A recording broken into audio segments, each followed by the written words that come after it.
Today's podcast is sponsored by AMAC. It's the only conservative alternative to that other group. Remember, amac.us/Carter. That's amac.us/Carter. Guys, we have a big show today. I just returned. Thank you from Guatemala and El Salvador. And I cannot wait to tell you about all of what happened on that journey for me over the past week, particularly some of the issues that I think are most important are the trafficking of women and children.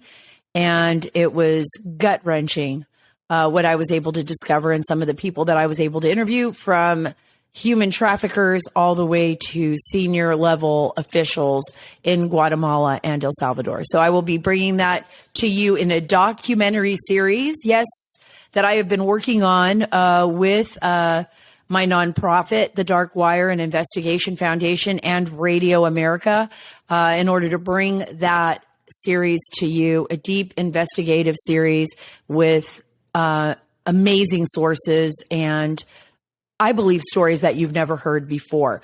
But today I will be joined by esteemed journalist and author of many incredible books and a friend of mine, Peter Schweizer. I feel blessed that I know him because I think he is one of the finest investigators in the United States. I think he is someone that has proven himself to be worthy of being an investigator, especially of the swamp in Washington, D.C. He's written a book, Red Handed: How American Elites Get Rich Helping China Win. And we know we have been covering that, how American elites get rich helping China win. And I believe that is one of the most important issues of our time right now, because as we have been noting on this show, sometimes by happenstance and sometimes because we have seen the evidence just laid out before us, is that China has been targeting the growth of the West and particularly the United States. And we can see what China is doing not only in the South China Sea, not only with Taiwan, not just in the Far East, but across the globe. That includes Central America as well. Yes, South America and the United States. And my gosh, you do not want to miss this interview with Peter Schweizer, because the information that he is going to be giving to you, I am telling you, you are not going to find it anywhere else. And it's terrifying. But he gives us tools. I hope I give you tools to fight back, to not give up, to continue to win, and to continue to expose what I believe is a detriment to Western society and our democratic republic. Remember, it's up to each and every one of us to fight back and to fight back to win. We cannot allow American elites to be so blindsided and be so short-sighted and so stupid that they would allow our adversaries to destroy this great nation that so much blood has been spilt, to, so many sacrifices have been made to ensure its sanctity and that its principles would live, I hope, forever and be an example for other nations. Hey, everyone, please follow and subscribe. I would like you to get all the links. Listen.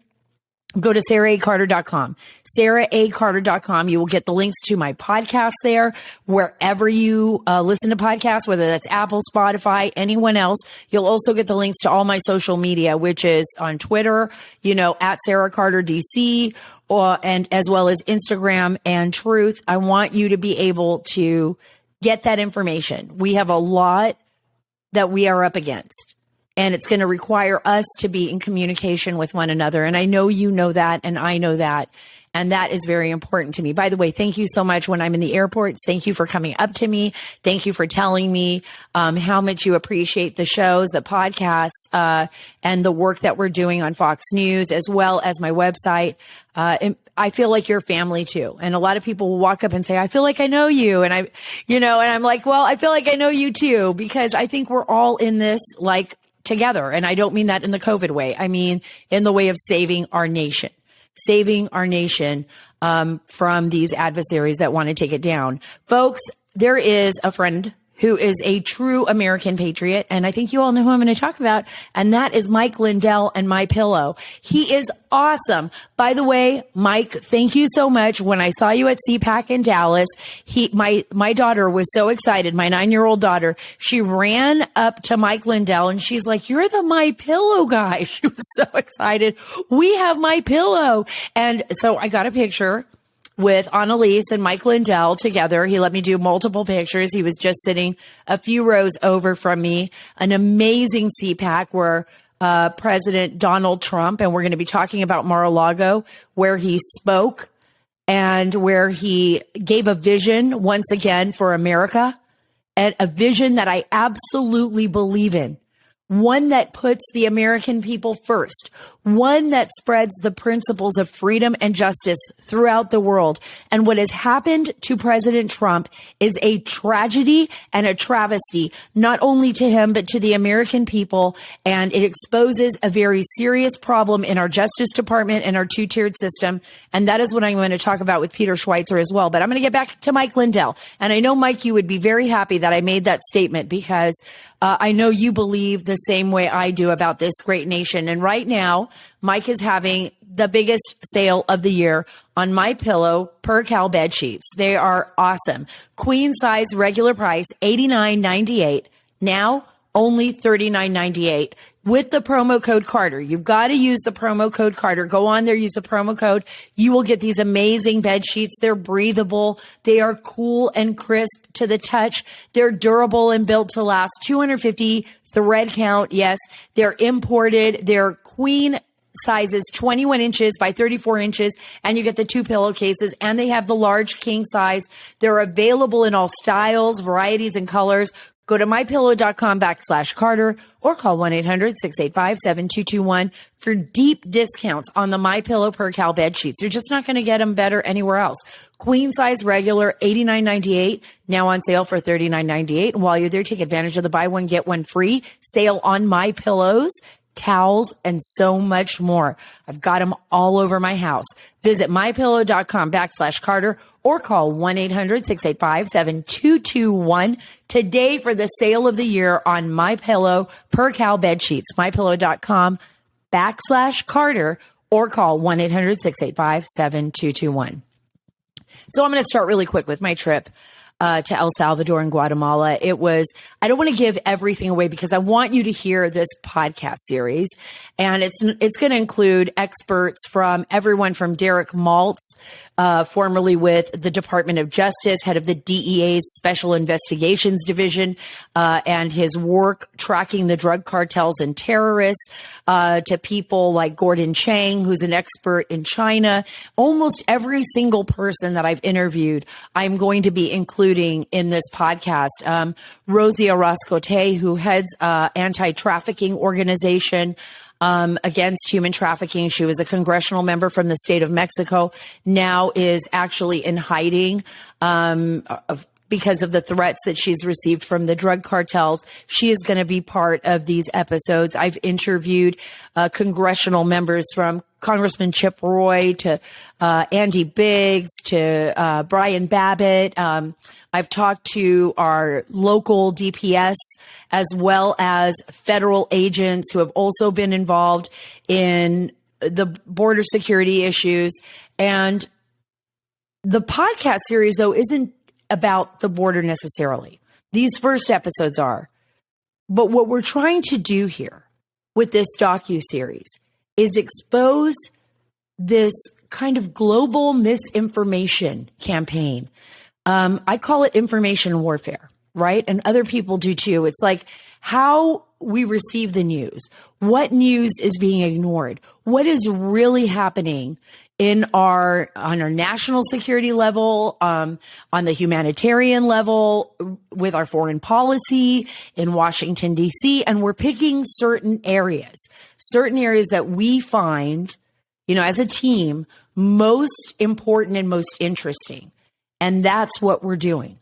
We are looking at the issues that are going to affect our nation, whether that be China at the border or China in Central America, whether that be our policies, the failed policies under the Biden administration, and how our border is in complete chaos, and how is this affecting our nation, we are going to put the people there on the spot. They are going to tell you their stories. From the migrants that I encountered along the Honduran border that were coming across, people from the Dominican Republic, people from Venezuela, people from Honduras and El Salvador, and from all over the world, African nations, they are going to tell you their story, the truth, the reality of what is going on. We are going to expose what lies have been permeating through our media.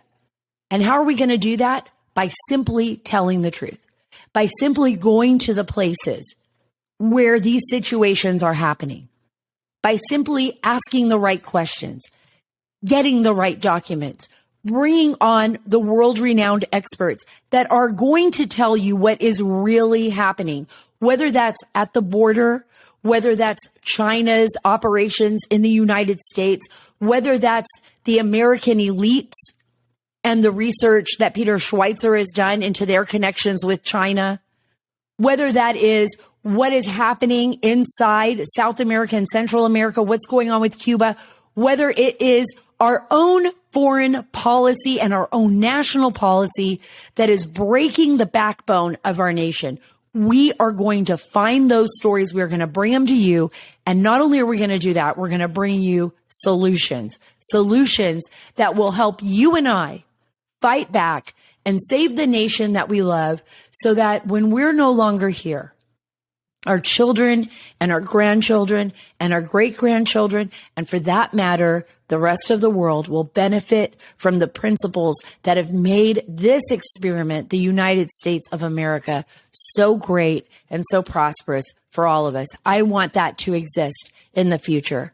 And if it's Elon Musk, I want it to exist on Mars, or any other planet. I want these principles to continue to uplift humanity and give us a purpose and a direction in life for the future of our nation and for the future of generations of people. So I hope that this podcast series that we bring to you is something that this docu-series that you will love. We will take you on these adventures with us. We will take you to the border. We will take you into the farmlands of America. We will bring you into the most I would consider the most secretive kind of covert operations that have now been declassified, that we can share with you, and bring you some of the most amazing people that are willing to put everything on the line to save our great nation. So very, very excited about that. In Guatemala, I did have the opportunity to do an amazing 1-hour interview with the president of Guatemala, President Giammattei, as well as senior officials in his cabinet. Those interviews ranged from what is China doing in, of course, Central America? What are you hearing about people coming into your country on their way to the United States? Are you concerned about what has been going on with the Biden administration and the policies that have been enacted here? How have they affected your country? What's going on as far as our neighbors turning towards the left, right? This is very scary. When we will be surrounded, guys, by communist nations around our beautiful country. Why have we been ignoring the Western Hemisphere? Why have we allowed our adversaries to move so closely to our homes, right? And to our nation? And those are part of the interviews that I'm going to be bringing to you. And it's going to blow your mind when you hear what some of these officials have had to say and are saying about what's going on in the United States. As far as the migrants are concerned, their stories are harrowing. I don't even know where to start. I was devastated. I went with a friend of mine, and was now a friend of mine. I didn't know her before. We were talking, over the phone. She's somebody who's working on this project with me. And she was with me out in the field. She walked away. She was in tears because there were so many people that are being utilized as pawns, political pawns in these very dangerous games that, by the way, are putting our nation in danger. But remember, there's still people. There's still little children. They're being played as much as we are being played. They are being played as much as we are being paid. They are not the enemy. The enemy are those elites that do not care about us or them, that have made it so easy for the drug cartels and the human traffickers to get away with literally murder. Literally murder. And by the way, far worse than what you could ever imagine. Some of the stories that I have been told, and some of which I have been able to verify, which I will bring to you in the future in this podcast, will literally make you believe that there is pure evil in existence in this world. And that's how scary it is. So I'm very much looking forward to sharing all of that with you. I have Peter Schweizer actually waiting on the other line. And I know that he is eager to tell you all about his new book, Red Handed, How American Elites Get Rich Helping China Win. And he wants to, talk about this situation. I promise you, Peter will be part of this docuseries because his work is exceptional. And I know you're not going to want to miss this. I also want to know, why are we giving away so much of our manufacturing, and why have we done so to China when it's so far away, right? Why haven't we built up our Western hemisphere? It's funny. I was talking to Greg, one of the producers of the show, and he's like, yeah, nobody's abiding by the Monroe Doctrine anymore. And he's like, hey, guess what? Next year, it's 200 years on the Monroe Doctrine. We were supposed to protect the Western hemisphere from our adversaries. We were supposed to build this up. And instead, what have we done? We have basically given the power to some of the worst and most nefarious groups on the planet right now, the drug cartels and the human traffickers. In fact, some of the Border Patrol agents would tell you that they're the last leg of trafficking for these organizations, and that the Biden administration has made it possible for these organizations to not only expand, but to grow at a rate we will never see again. I mean, this is like the fastest in history. We are expecting people from all over the world now. And I'll explain that to you in the docuseries as well, because a lot of countries have changed their requirements because guess what? Biden has too, right? But why are we sending all our manufacturing so far away to an adversary like China when we have neighbors next door that we could build up and have great democratic societies here, where we would just be like, what, a 2-hour flight? Ports right near the United States? There's something behind all of this, and it is our job to find out. And let's start with the author and journalist, Peter Schweizer. I'm so excited to have with me a friend, an esteemed author and journalist, Peter Schweizer. I know he is a name that everyone knows in America now, Peter, mainly because of your incredible work, your diligent investigations into what I would say is corruption within our system, Clinton Cash, the untold story of how and why foreign governments and businesses helped make Bill and Hillary rich. You're also the author of Red Handed, How American Elites Get Rich Helping China Win, and Profiles in Corruption, Abuse of Power by America's Progressive Elite. He also hosts a weekly podcast, which is amazing. Everybody get out there, listen to his podcast, but I want you to listen to me too. But once you get to him, you're going to just love it. The Drill Down with Peter Schweizer. Peter, thank you so much for being a part of the show. Sarah, thanks so much for having me, and it's great to connect with you again. And I've admired all the real aggressive reporting you've done, boots on the ground, Central America, the Middle East, all the places that you've been. So it's great to be with you. Thanks for having me. Oh, no, thank you. You're never going to be out of a job. I was just realizing that as I'm going through your book titles, I'm like, Peter will always have a job. Why? Because there is so much corruption that needs to be rooted out in our nation. And Peter, even going through your books that you've already written, did you ever think it would get to the point where we would see the FBI raiding a former president's home just before elections, before midterm elections? Obviously, he's been backing a lot of candidates on successfully, by the way. And did you ever think it would come to this point? I just want to start with that. Yeah, no, you're right. I mean, corruption's a huge problem in our country among the political elite. One of the people that works with me as a fact checker, actually, is a former A-10 pilot for the Air Force. And after he worked for me for about 4 months, he came to me and said, yeah, this reminds me of the military. We used to call this a target-rich environment. And that's what it is when it comes to corruption. And yeah, I think the FBI raid against Trump is really shocking on a number of levels. I mean, we don't know all the details of everything that's entailed, but what clearly seems to stand out to me is that we have a judicial system, a law enforcement system that inconsistently deals with these issues.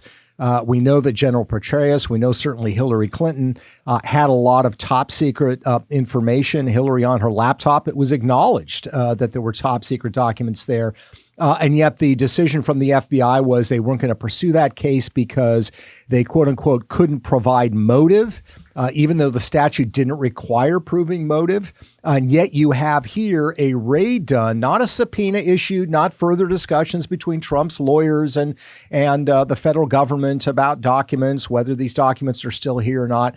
We actually have this bold raid, something that, of course, never happened to Petraeus and Hillary Clinton. And that, to me, is the most troubling and shocking thing that we have in this country, which is a criminal justice system that seems to treat you differently based on what your politics happen to be.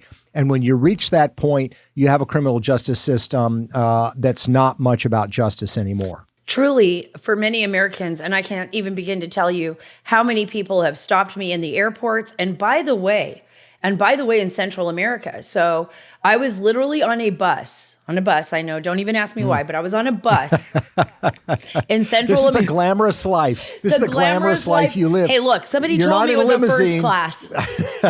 Somebody Right. told me this was a first class bus in El Salvador, right? I was going from San Salvador to Guatemala City on a first class bus. I had Pringles, yes, and black coffee. And no, there was no cream on the bus. And I spilled a Diet Coke all over the place. I was a problem on the bus. I thought they were going to shake me down and put me in a El Salvadorian prison at the end of the bus ride, because I obviously had no idea what was going on.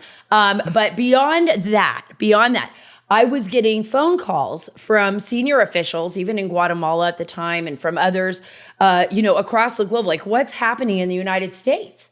This is very serious when other nations, and by the way, there are very few nations, for all of you who are listening to Peter and I, in our, I would consider our neighbors, our brothers and sisters in the Western Hemisphere, that are still democratic. I would name maybe two. I would say Brazil, maybe Guatemala. I see Bukele in El Salvador turning away from us because of how we are operating in that region.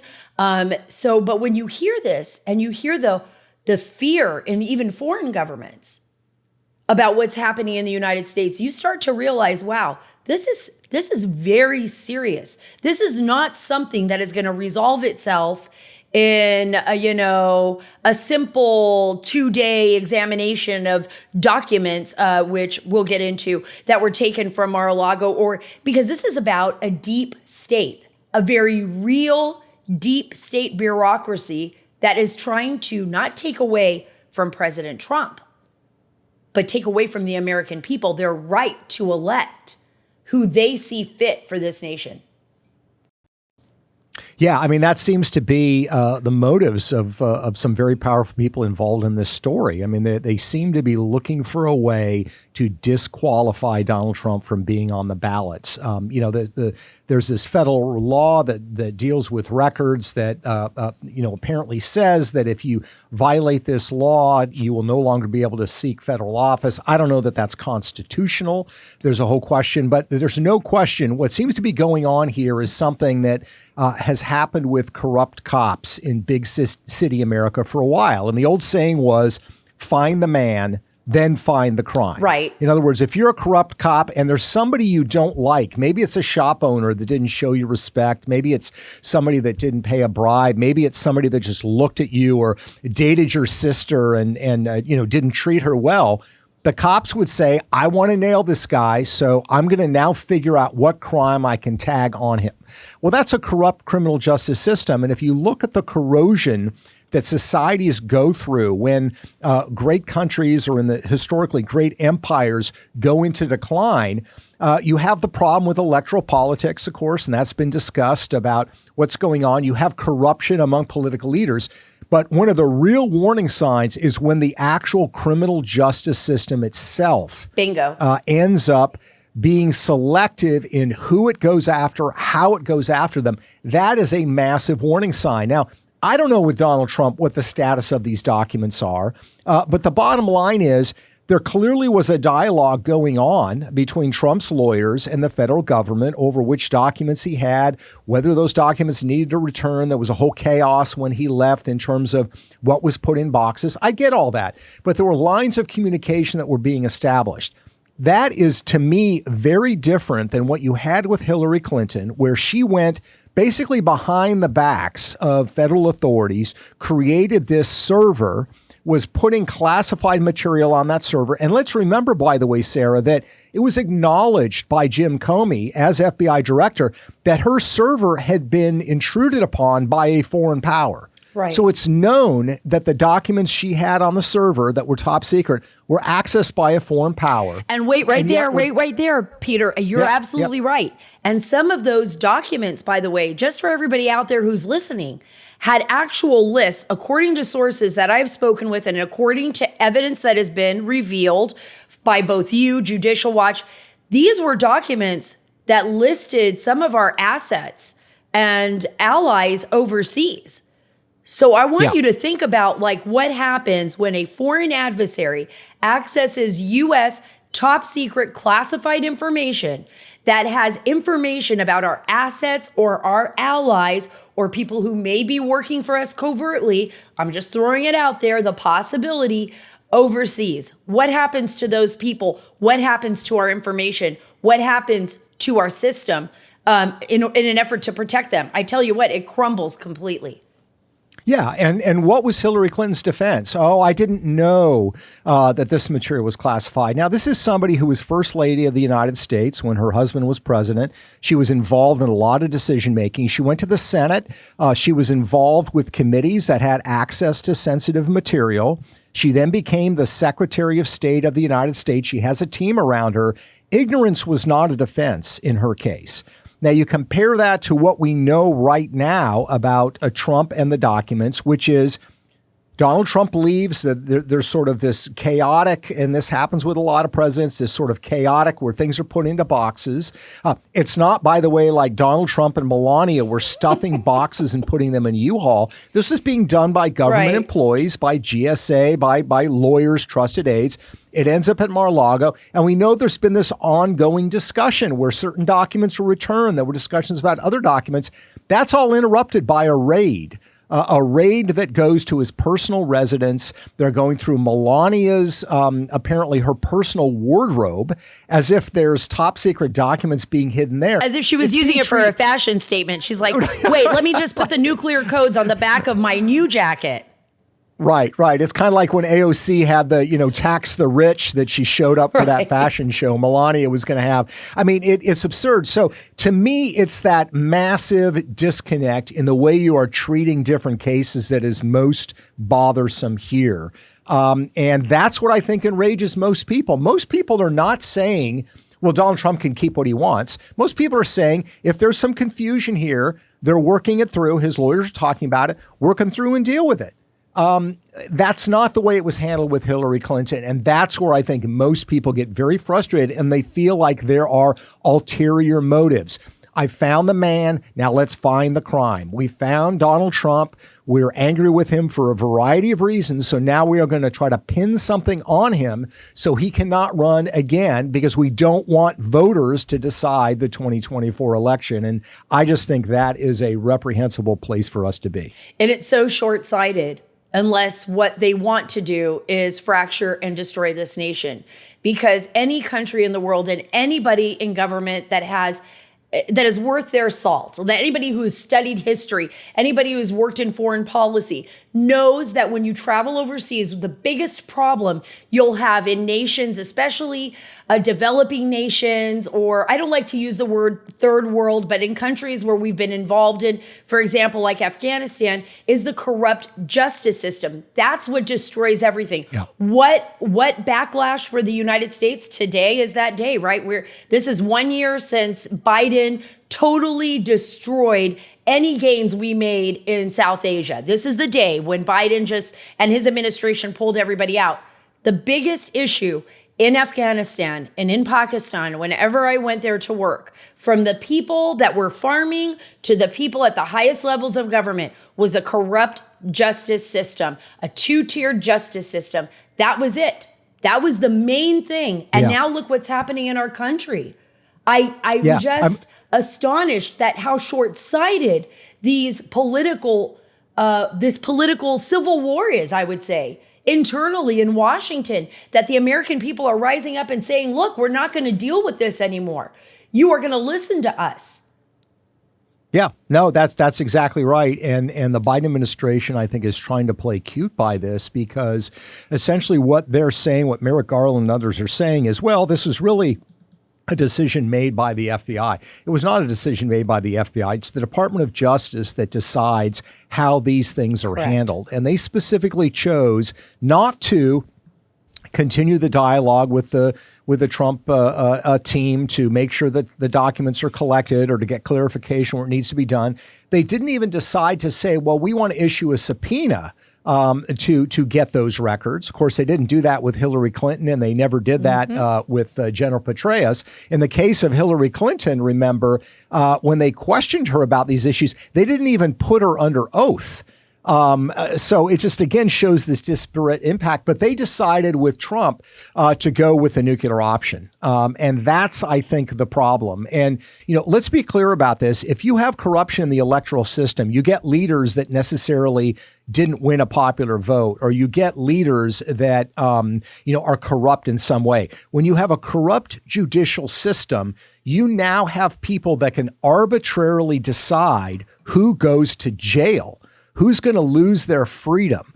And that's why this erosion, when you talk about it in Pakistan and Afghanistan, you've got businessmen and citizens in those countries that may not like their leaders. They may not like the direction the country's going, but they're just trying to run a restaurant. They're just trying to do their own business. But when you've got a corrupt judicial system, they literally can be thrown into jail if they look the wrong way at a law enforcement official. And we're not quite there in this country, but we seem to be moving in that direction. Well, we're getting very close. And that is what is so troubling. We're getting very close. Yeah. We have a hiring now of, just under 87,000 new IRS agents.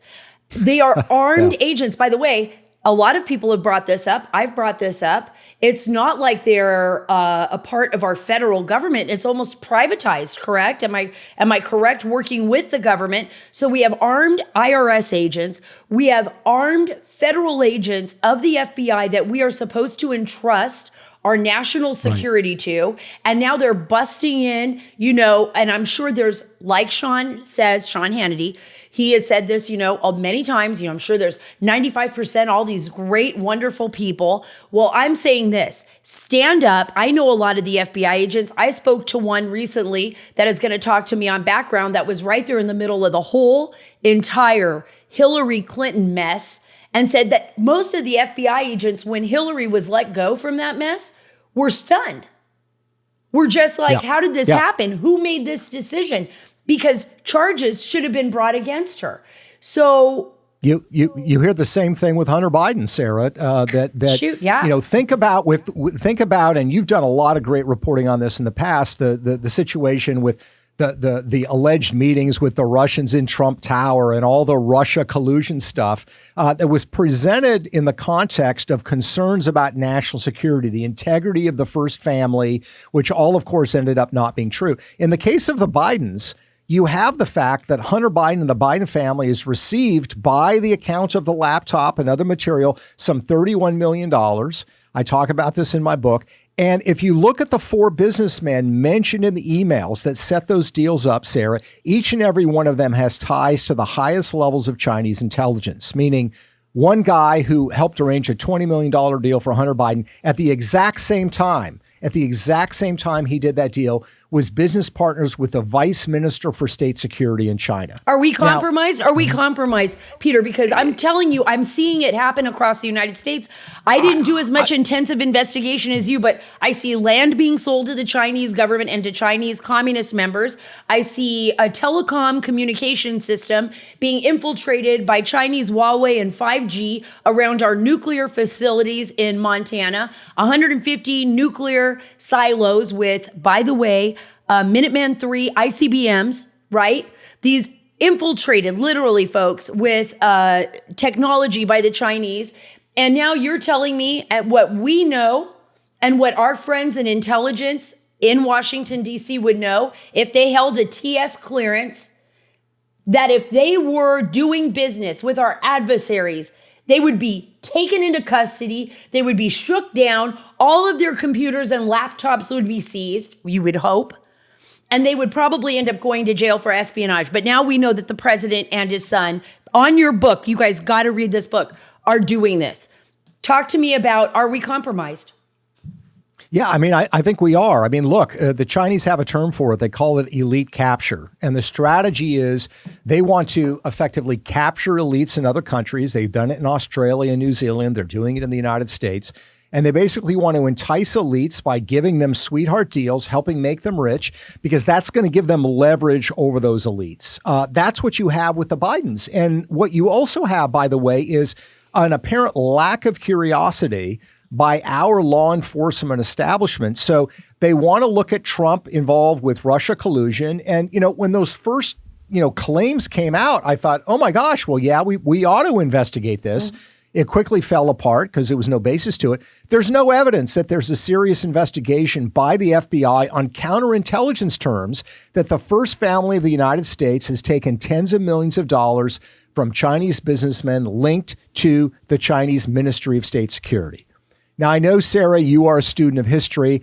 Can you imagine if during the Cold War, Jimmy Carter's family, John Kennedy's family, Ronald Reagan's family, that they took tens of millions of dollars from Russian businessmen linked to the KGB, that there would not be alarm bells going all over Washington, D.C. That's precisely what we have with Hunter Biden. And yet there is this disconnect. And again, this different kind of treatment. It apparently depends which foreign power is coming after you. If Russia is allegedly involved with you, we want to investigate that. If China, not so much. But more importantly, what is your political affiliation? If you are Donald Trump, we want to investigate that. If you are the Bidens, we don't feel the need to investigate that because for some reason, I don't know, they trust them or they believe they're not going to do wrong, which is absurd. So again, you have to look at the root cause of the problem, which to me is we have a political leadership at FBI headquarters. I know rank and file FBI agents, they don't think this way, but the political guys who run the main headquarters of the FBI, it really does seem to depend whether you have a D or an R after your name, whether you're going to be investigated. And that is a frightening place to be. And by the way, it plays into the hands of the Chinese because they know that if they do deals with people that have a D after their name, they're not going to be subject to the same scrutiny than if they do it with Republicans. I got to tell you, Peter, I am very concerned because you're absolutely right when you talk about history. But I'm also thinking if the Chinese are elite capturing, they have had decades to capture, along with the Russians, people within our bureaucracy, well-placed people. Absolutely. Who, I mean, it doesn't even need to be like the head of the FBI. It doesn't even need to be, the guy that's working right next to, the president of the United States. They could not only do elite captures, but they could capture within our own system and make it so much easier for them to get away with what they need to get away with, right? I feel as though they are being protected. And I'm going to tell you why. You brought up Russia and China. And you're right. We are definitely seeing this like two-tiered action towards Russia and China, but it's also based on which political party you belong to. But what about the fact that Bill Clinton gave a speech in Russia, remember that, for Renaissance Capital, which basically, folks, if you don't know this, he got $500,000 for one speech from a bank that was frankly run by former FSB agents, which is the Russian Right. KGB, which was the Soviets' old KGB turned into FSB. It's the same shit. I don't care. It's just the same exact stuff. So how does an ex-president with access to classified information still get access to classified information and his wife run for office after he gets $500,000 in his pocket from a bank run by Russian intelligence? Yeah, I mean, there is a lot of, we've talked about the Chinese money. There's a lot of Russian money that has sloshed around Washington, D.C., and it doesn't get talked about. I mean, I talk about it in the book Clinton Cash. Also, I mean, look at the Clintons as it relates to something called Skolkovo. Now, when Hillary Clinton was Secretary of State, they got this genius idea, I say that sarcastically, to help the Russians develop something called Skolkovo, which would be the Russian version of Silicon Valley. Now, what could go wrong, right? Vladimir Putin wants his version of Silicon Valley. Hillary Clinton as Secretary of State is a cheerleader for this. People on the Russian side in Skolkovo are donating to the Clinton Foundation. There's a conflict of interest already. But the whole thing blows up in its face. And if you look at what's going on in Ukraine right now, the Russians are using a so-called hypersonic missile that is being fired at Ukrainians. Where did the hypersonic missile come from? According to Barack Obama's Department of Defense, that hypersonic missile was developed courtesy of Skolkovo, which Hillary Clinton had championed. This idea that we were going to help them with technological progress, they were getting paid. So there are massive problems with foreign money and foreign influence going into people with both political parties. Mitch McConnell has received, his wife's family has received a lot of money and favors from the Chinese government. But it doesn't get talked about with certain people. It never got talked about with the Clintons, the money that he got from the speeches, the money that they got as related to Skolkovo and these other issues. It never gets talked about because the media doesn't want to go there. They rely on these people for sources, for information. A lot of times they like the politics of the people. And so they simply don't want to expose it. When the New York Times ran a 4,000-word front page piece in 2015 confirming the findings in my book, Clinton Cash, about Uranium One, everybody went after them, and the New York Times stopped covering the issue, even though in the 4,000 words they confirmed everything. There were no corrections to that article. There's certain subjects they simply don't want to cover because politically it's too difficult for them to do it because of what their own political interests are. So without a fair and so I would say I just want a semi-balanced media out there. We can't really, in this day and age right now, fight. I mean, I guess the only way we can fight back is by creating our own media, resources and getting the information out there to the American people, kind of the old-fashioned way, around the government, because it feels like the news sources that I used to trust. I mean, look, I became a journalist because I loved what the Washington Post did. I loved the old work of the New York Times, what I knew about it. Once I became more educated and I learned more, I'm like, yeah, maybe they weren't so balanced all throughout history, right? There was a lot of stuff that happened. But overall, I really believe in our First Amendment. And when we don't have that, Peter, when we don't have the ability to give the American people the truth, and we're riding blind in a democracy that is literally heading towards a cliff. A cliff. Yeah, no, you're right. It scares me to death. It should. Look, we need to have sources of information that we generally agree sort of reflects the reality. I was a subscriber for 25 years to the New York Times. Mm-hmm. And finally, in 2020, I just couldn't take it anymore because it was no longer reporting. And I know the reporting was biased and liberal, but they were actually reporting on events. They had moved so much in the direction of media analysis. We're going to give you our analysis of what's going on. I don't want your analysis. Tell me what the facts are that we seem to know.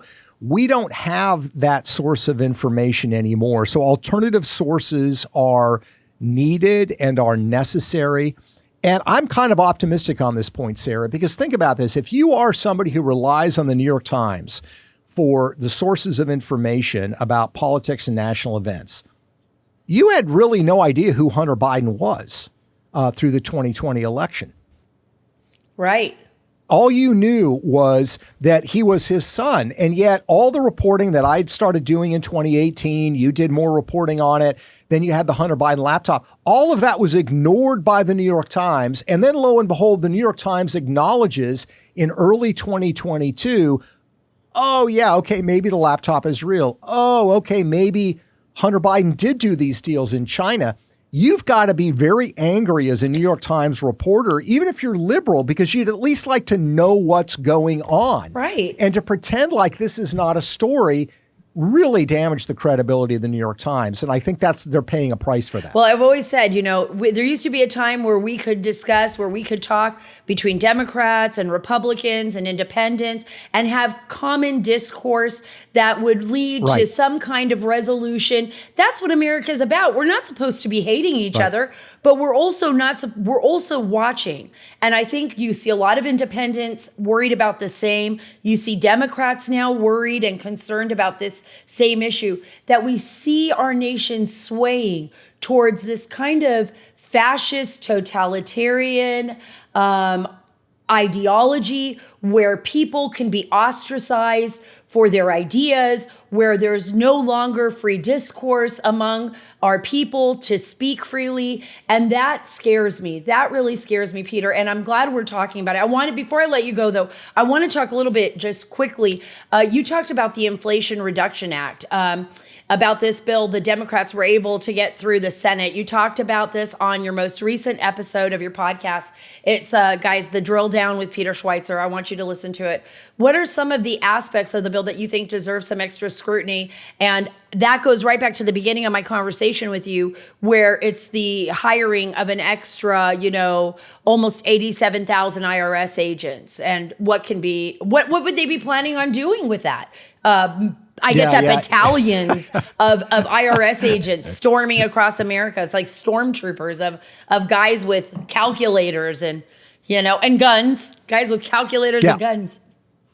Yeah. I mean, the irony was somebody made the comment, well, we need these IRS agents to investigate America's billionaires. There's less than 1,000 billionaires in the United States. You need 80,000 people to do. I mean, it's absurd. It's just patently absurd. No, I mean, you've got the concerns about tax policy. You also have the concerns about what I call crony capitalism, which is a huge problem where you get these powerful connected industries. Many times the investors in those industries happen to sponsor certain political candidates. And you have it in this case where a lot of money went from Wall Street firms and private equity guys who invested in Joe Biden.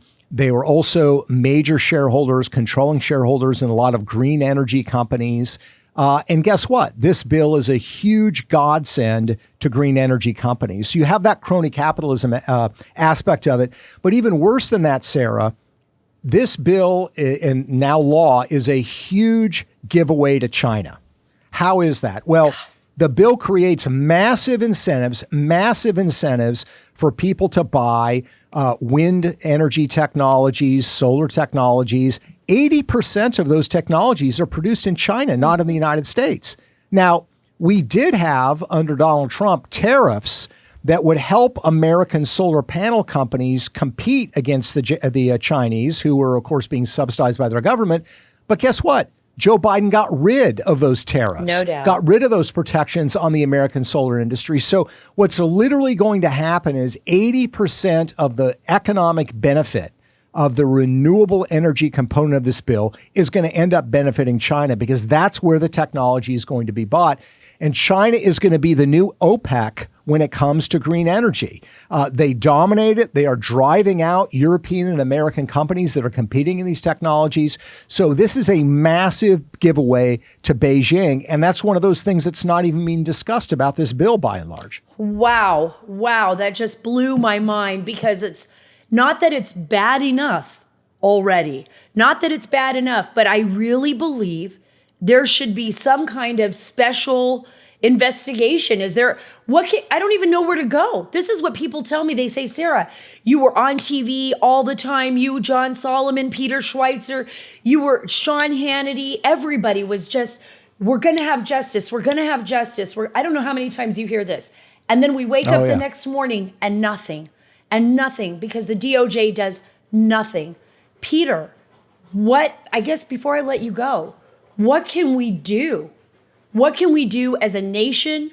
What can we do to ensure that we expose these criminals for who they are? Because frankly, folks, this isn't just about what's happening in Washington, D.C. As Peter said, this is going to benefit China. China is on the move across the globe to be the world leader in just about everything, and that is their plan. It is a chess game that they are very good at, and they are taking their time doing it, but now they're on turbo drive. I'm watching it in Central America. I'm seeing it here in the United States. I'm really afraid that we could be at a point where we could lose our nation the way we know it.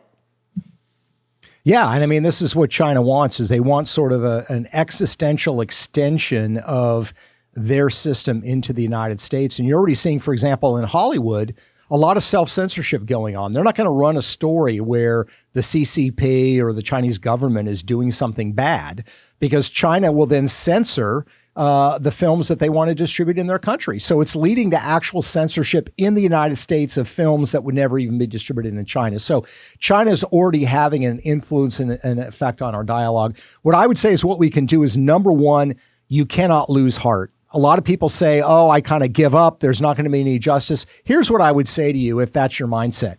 That's exactly what they want you to do. That's exactly what they want you to do. They want people that are concerned about these issues, concerned about corruption. They want them to drop out of the process, because that's one less thing for them to worry about. So you can't lose heart. Number two, you have to have a zero tolerance policy for this stuff.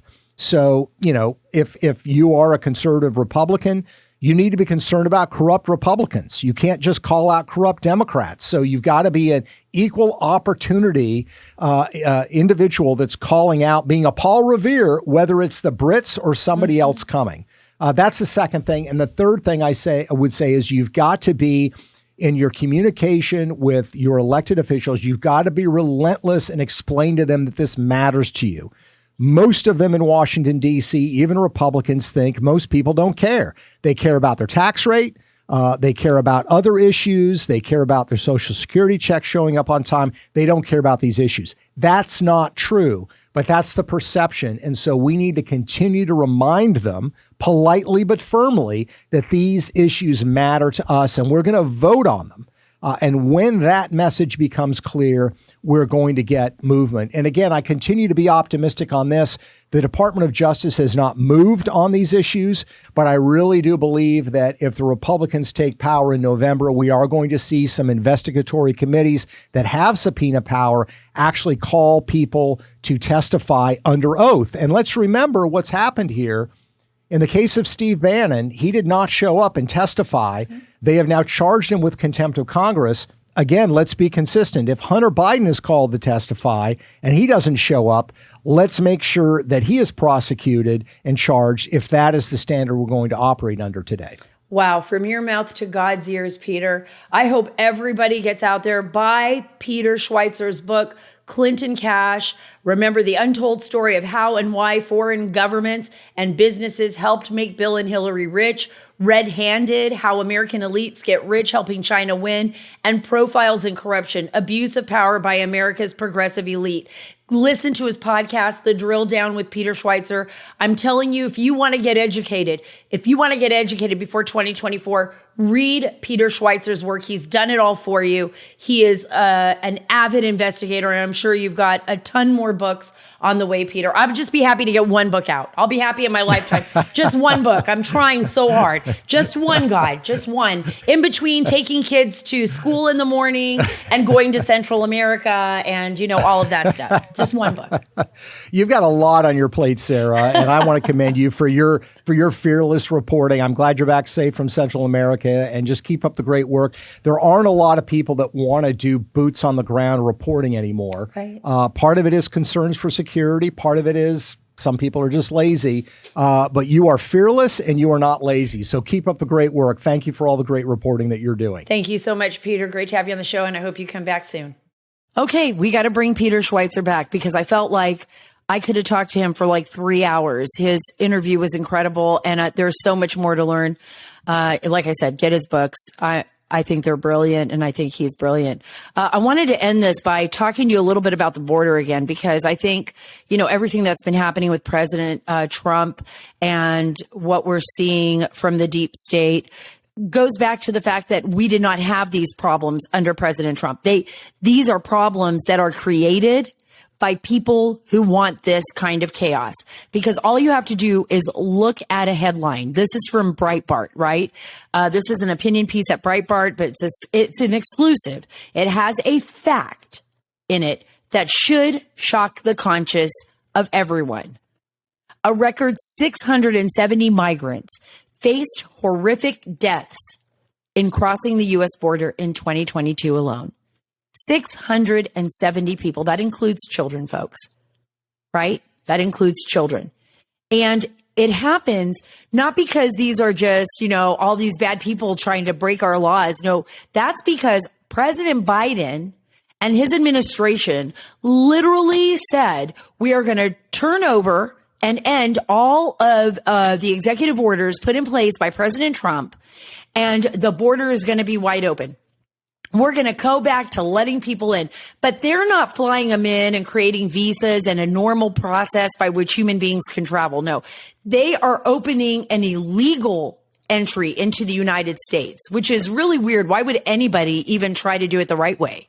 If they could just walk up to the border and have Border Patrol drive them to a facility, sign a piece of paper, pay for their airfare in the United States, give them food and shelter, and send them off on their merry way. We don't even really shake them down, try to figure out who these people are, right? Because we already know hundreds, over 800, probably even closer to 1,000 now, of these, we are known gotaways, people that have gotten away into the United States without ever being checked, are here right now, and that some of them could be connected to terrorist organizations. So not only do we have that and that national security threat that faces the United States, but we're actually emboldening the drug traffickers and the human smugglers, disgusting, nefarious, evil people who are willing to do whatever it takes to abuse migrants, lie to them, lie to the poor, and then also give access for criminals. Because remember, a lot of people are criminals. The reason why they're coming in this way too, and this I found out in Guatemala as well from the officials on migration services, is because some of them are actually criminals in their own home country. So they can't come in legally into the United States because they've got a record. So they're going to try to sneak in. So thanks a lot, Biden. Thank you for allowing this border to be wide open so that we can face like the worst of the worst. And by the way, thank you for being the leader of like the biggest trafficking organization, as Stephen Miller said, in the history of humankind. And now what we know of, and remember, these 670 migrants who faced horrific deaths crossing the U.S. border this past year, this is only what we know of. So many more disappear along the way. Thousands, I'm sure, have lost their lives. I'm going to read this really quick before I end it. It's from Breitbart. Sorry to end it on a low note here, but we got to do what we got to do. We got to tell the truth. And sometimes that requires just paying attention to even the worst kind of stories. So hopefully you and I, we make our phone calls. We call our lawmakers and say, we're not going to put up with this anymore. You and I need to do this together. So here's from Breitbart. Unofficial and U.S. Customs and Border Protection records reviewed by Breitbart, Texas, reveal that at least 670 migrants died in horrific conditions while or after crossing the U.S.-Mexico border. Of the more than 670 deaths, 60% were drownings and exposure. And by the way, when I've been on Sean Hannity's show many times at the border, this has happened where bodies are floating behind me down the Rio Grande. Or one time we actually found a man who died on someone's ranch of dehydration. And when we found him, it was a week and a half after his death. So you can only imagine what that was like. Migrants are dying in the Rio Grande, and from the elements, there is little or no shelter on the border. In addition to the record level of migrant deaths, rescues by Border Patrol have already eclipsed last year's total. As of this week, Border Patrol agents rescued well over 19,000 migrants from life-threatening circumstances, the report reviewed by Breitbart indicates. During the entire fiscal year of 2021, Border Patrol agents rescued 13,000. So just put that into perspective. The record year as well compared to 5,000 rescued in 2020 and 4,920 in fiscal year 2019. Thank God for our Border Patrol agents who always put other people's lives first instead of their own. I know many of them I talk to all the time. They're good friends of mine now who have been sick with COVID, have caught other illnesses, pneumonia, other skin illnesses, everything you can imagine that happens on the border. They put the migrants and the American people first. They are the front line of defense. And many of them have died too. Yes. They've died of COVID. They've been exposed to the elements out there. And all you have to do is look back and see the kind of work that our federal agents have put on that U.S.-Mexico border, and then wonder why our governments, and this, by the way, is not just the Biden administration. It goes back through many administrations. And like I've said before, President Trump's administration was the only administration, and I had worked on that border since the Bush administration, that I saw actually take active measures to bring law and order back to the U.S. southern border, that nearly 2,000 miles that runs with Mexico. The only administration that would do that. This is insanity, people.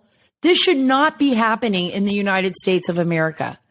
When there is some semblance of law, when people have some way of doing this the right way, when we have the ability to look at our system, say, okay, let's shut down the border and secure that first. And then let's take a look at our immigration system and see what needs to be done. But instead, we have wide open borders where children are being trafficked. Human slavery is at its highest levels here in the United States, where people are basically under the control of nefarious drug cartels and human traffickers, and where our own federal agents, our immigration officers and others have their hands tied behind their back because the U.S. government wants it this way. And the question that you and I both need to be asking, and the one that is most important, is why do they want it this way? Why are they allowing this to happen? And who is going to pay the price for all of these deaths? And God forbid, who is going to pay the price if an attack happens in the United States of America, again, like we saw on September 11th, but could be far worse?